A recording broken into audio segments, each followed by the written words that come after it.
الحمد للہ رب العالمین والصلاة والسلام علی رسولہ الکریم اما بعد فاعوذ باللہ من الشیطان الرجیم بسم اللہ الرحمن الرحیم وَلِلَّهِ الْأَسْمَاءُ الْحُسْنَى فَادْعُوهُ بِهَا وَذَرُوا الَّذِينَ يُلْحِدُونَ فِي أَسْمَائِهِ سَيُجْزَوْنَ مَا كَانُوا يَعْمَلُونَ صدق اللہ العظیم۔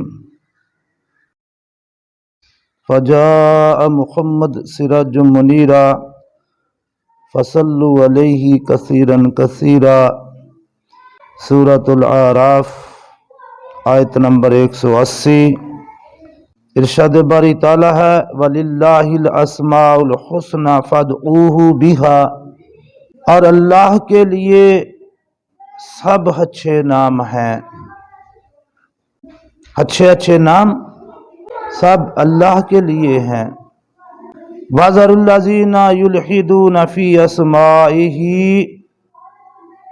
اور اس کو ان ناموں سے پکارا کرو۔ وَذَرُوا الَّذِينَ يُلْحِدُونَ فِي أَسْمَائِهِ، اور ان لوگوں کو چھوڑ دو، ان لوگوں سے تعلق نہ رکھو جو اللہ کے ناموں میں کج روی اختیار کرتے ہیں۔ سَيُجْزَوْنَ مَا كَانُوا يَعْمَلُونَ، ان لوگوں کو ان کے کیے ہوئے کی سزا ضرور ملے گی۔ یہ اس کا سادہ سا ترجمہ ہے۔ تفسیر اس کی اللہ تبارک تعالیٰ کو اچھے ناموں سے پکارنا چاہیے اور اس کے ناموں کو بگاڑنا نہیں چاہیے۔ جیسے ہم ایک دوسرے کے ناموں کو بگاڑتے ہیں نا، اللہ کے ناموں کو بگاڑنا نہیں چاہیے، اور کوشش کرنی چاہیے کہ جو نام قرآن و حدیث کے اندر آئے ہیں انہی ناموں سے اللہ کو یاد کیا جائے۔ اگر کوئی آپ اپنی طرف سے اللہ کا کوئی نام تلاش کرتے ہیں یا رکھتے ہیں تو ہو سکتا ہے وہ نام اللہ کی شایان شان نہ ہو۔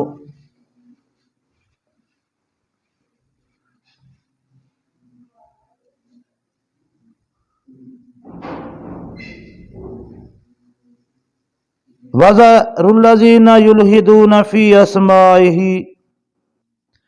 اور ان لوگوں سے تعلق بھی نہ رکھو جو اس کے ناموں میں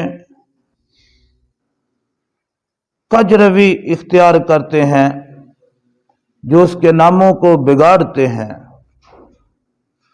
مشرکین مکہ نے یہ رویہ اختیار کیا تھا، انہوں نے اللہ کا ایک نام ہے الہ، یعنی معبود جس کی عبادت کی جائے، انہوں نے اس نام کو بگاڑ کر بت کا نام رکھ دیا لات، الہ کو بگاڑ کر لات رکھ دیا۔ اللہ کا ایک نام ہے منان، اس کو انہوں نے ایک بت کا نام پہ بگاڑ کے رکھ دیا منات۔ اور اللہ کا ایک نام ہے عزیز، اس کو انہوں نے بگاڑ کر عزا رکھ دیا، ایک بت کا نام۔ اللہ نے فرمایا ایسے لوگوں سے، ایسے مشرکین سے تعلق ہی توڑ دو، ان سے تعلق ہی نہ رکھو۔ وَذَرُوا الَّذِينَ يُلْحِدُونَ فِي أَسْمَائِهِ،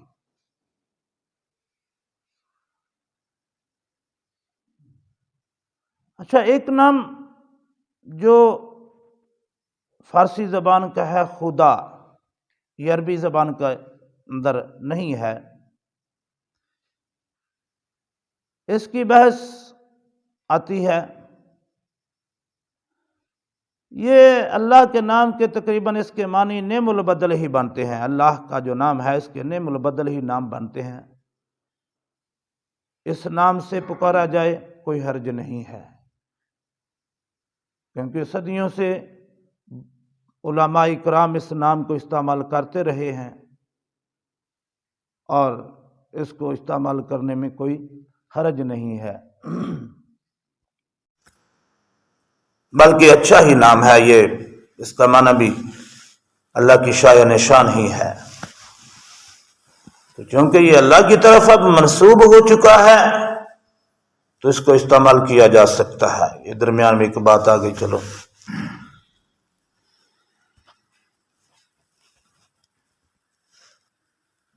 وَلِلَّهِ الْأَسْمَاءُ الْحُسْنَى فَادْعُوهُ بِهَا، اللہ کو اچھے اچھے ناموں سے اچھے انداز سے پکارنا چاہیے، محبت سے، دل سے، بلکہ دل کے اندر تو اللہ کا نام ہمہ وقت رہنا چاہیے، ہمہ وقت اس کا نام دل کے اندر ہو، اس کی عظمت، اس کی کبریائی، اس کی وحدانیت ہمہ وقت دل میں موجود ہو۔ پھر جب بھی پکارا جائے، اللہ تبارک تعالیٰ نے دوسری جگہ پکارا کیسے جائے، اللہ نے فرمایا ایسے میرا ذکر کرو جیسے تم اپنے آباء و اجداد کا کرتے ہو، بلکہ اس سے بھی بڑھ کر۔ جیسے بندہ اپنے باپ دادا کا نام محبت اور فخر سے لیتا ہے، اسی طرح اللہ کا نام محبت اور فخر سے لینا چاہیے کہ میں جس کو اللہ مانتا ہوں وہ اللہ اکبر ہے، ساری طاقتوں قدرتوں کا مالک ہے۔ اچھا، یہ اللہ کے سارے نام تقریباً 99 نام آتے ہیں یا 100 کے آگے پیچھے نام آتے ہیں احادیث مبارکہ میں بھی۔ ان سب ناموں سے اللہ کو پکارا جا سکتا ہے، اللہ سے دعا کی جا سکتی ہے۔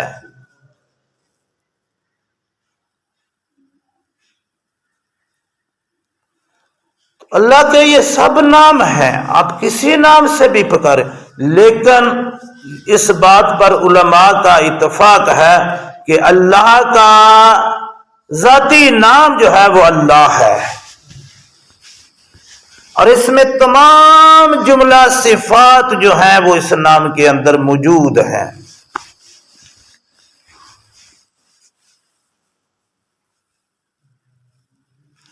اس نام کے اندر بڑی طاقت ہے، بڑی ہیبت ہے، بڑی ایک الفت اور محبت کی جھلک ہے، یہ بڑا عظیم۔ جیسے اللہ اکبر، اللہ بہت بڑا ہے، اس کا نام بھی بہت بڑا ہے، کوئی اس کے نام کی عظمت کو اپنے دل کے اندر اتار کے دیکھے تو صحیح۔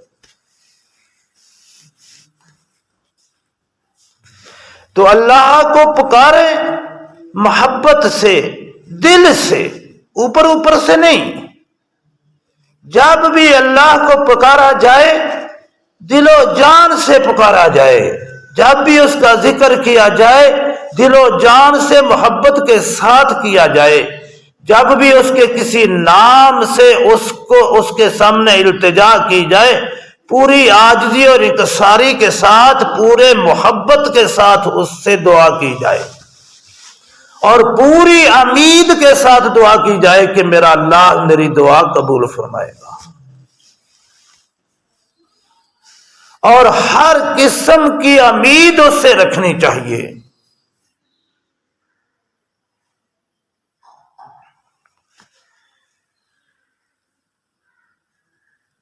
اوروں سے تمہیں امیدیں، خدا سے نا امیدی، مجھے بتاؤ تو صحیح اور کافری کیا ہے۔ اقبال کا شعر ہے، شاید لفظ آگے پیچھے ہوں۔ اپنی ہر امید کا محور و مرکز اللہ کو سمجھے، ہر مشکل کا حل اسی کے پاس ہے، وہی مشکل کشا ہے، وہی حاجت روا ہے۔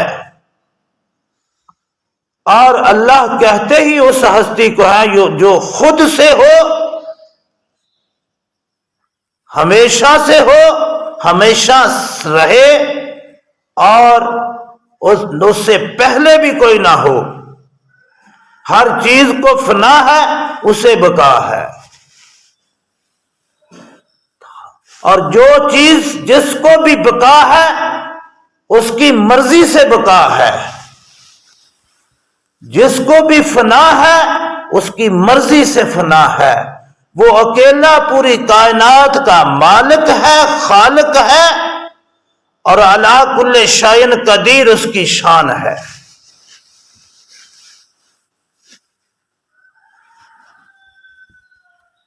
اللہ نے فرمایا وَذَرُوا الَّذِينَ يُلْحِدُونَ فِي أَسْمَائِهِ، ان لوگوں سے جو اللہ کے ناموں میں بگاڑ پیدا کرتے ہیں ان سے اپنا تعلق توڑ دو، ان سے تعلق رکھنے کی کوئی ضرورت نہیں ہے، یہ اللہ کی محبت کا تقاضا ہے۔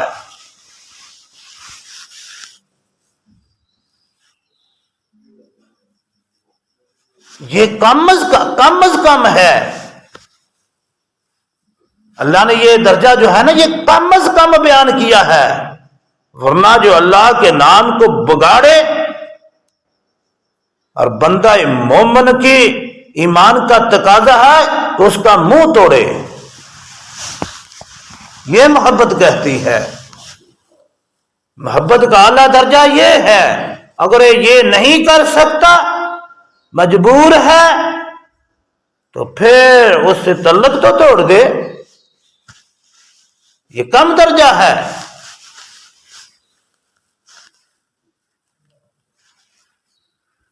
اور یہ چونکہ سورت مکی ہے اور مشرکین مکہ کا اس میں تذکرہ ہے، اور مسلمان اس وقت کمزور تھے،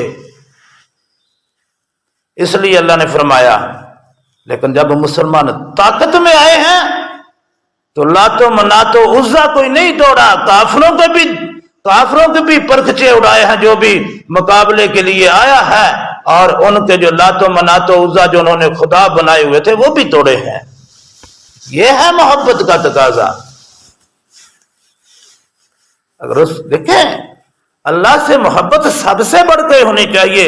کوئی ہمارے باپ کا نام الٹا لے، ہمارے باپ کے نام کو بگاڑے، کیا ہم اس کے ساتھ بولنا پسند کریں گے؟ ہم تو اس کے گلے پڑ جائیں گے۔ تو اللہ وہ باپ ہے، اس کی محبت کا یہ تقاضا ہے، تو وہ مالک ہے، وہ خالق ہے، اس کی محبت کا تقاضا اس سے کہیں بڑھ کر ہے۔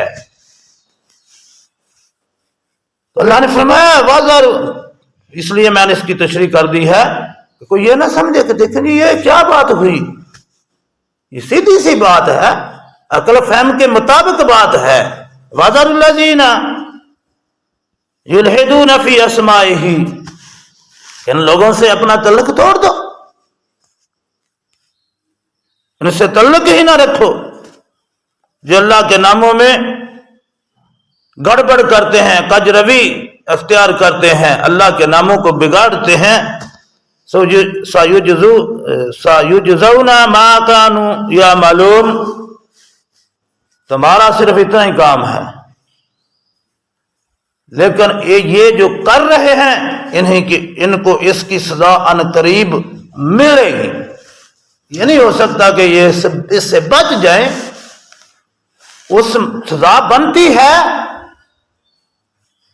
جس نے پیدا کیا، آنکھیں دی، دماغ دیا، زبان دی، ساری ایک ایک جسم کی ایک ایک عضو کے اوپر آپ سوچتے چلے جائیں، دیکھیں یہ کتنی بڑی نعمتیں ہیں، اور اس کے علاوہ یہ جو سورج، چاند، ستارے، ہوا، مٹی، پھل، میوہ جات، اناج، یہ سارا کچھ جس نے دیا ہے، اس کے ساتھ تعلق رکھنے کے بجائے اس کے ناموں کو بگاڑا جائے تو پھر سزا نہ ہو، یہ کیسے ہوگا؟ یہ نہیں ہو سکتا، یہ قانون کے ہی خلاف ہے بات۔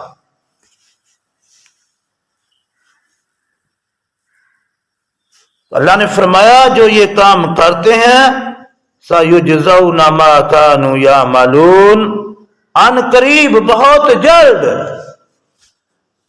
دیکھیں یہ جلد یا دیر ہمارے لیے ہے، اللہ کے لیے کوئی دور نہیں، اس کے سامنے ہے ہر چیز۔ جس کے سامنے ہو، آپ میرے سامنے، آپ مجھ سے دور تو نہیں، اسی طرح کائنات کی ہر چیز اللہ کے ایسے سامنے ہے۔ یہ دور اور قریب کا تصور ہمارے سمجھانے کے لیے ہے، ورنہ اللہ کے لیے تو یہ دور اور قریب کچھ نہیں، کوئی حیثیت نہیں، اللہ کے تو ہر چیز سامنے ہے۔ میں نے اس دن آپ کو بتایا نا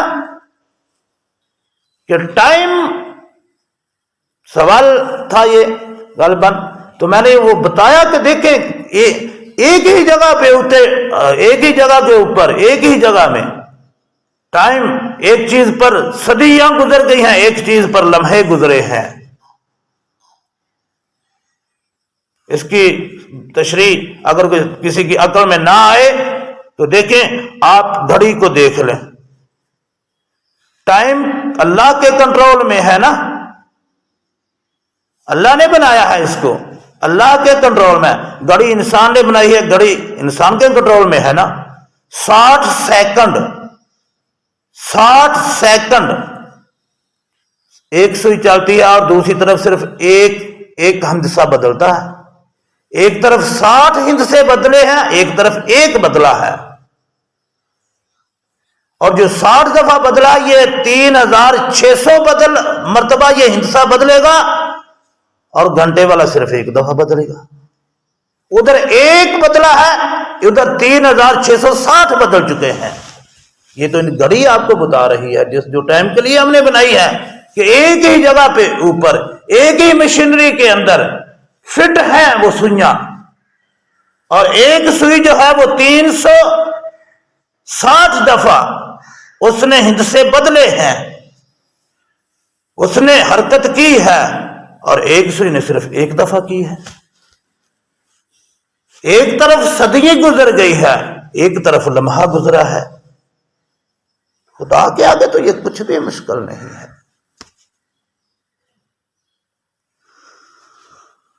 تو اللہ نے یہ سایجزون فرمایا قریب کے لیے آتا ہے، ان قریب بہت جلد، اللہ کے لیے تو کچھ دور نہیں آئی۔ اللہ ان چیزوں سے ہمیں بچائے، ہمارے دلوں میں اللہ رب العالمین کی محبت اللہ پیدا فرمائے، اللہ اور اللہ کے رسول کی محبت نصیب فرمائے، اور اسی میں زندگی بسر کرنے کی توفیق عطا فرمائے۔ وما علینا الا البلاغ المبین۔